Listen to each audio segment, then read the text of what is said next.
The very first thing we're going to do is take out this center piece. This is held on by a series of pins, 1, 2, 3 across the top, and then these little expanding feet that go in around the outsides.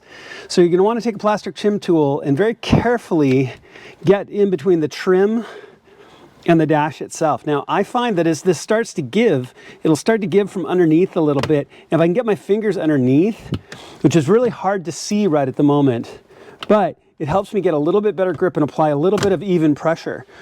But be very careful as you do this. It would be easy to break this if you're not careful, and that would really be a drag on what is a pretty easy install. But as you can see, it starts to walk itself out. And I'll show you the pins here in just a second. So there are 3 pins here right across the top, 1, 2, 3. You've got one of your primary cables right here at the top, which will pull and undo.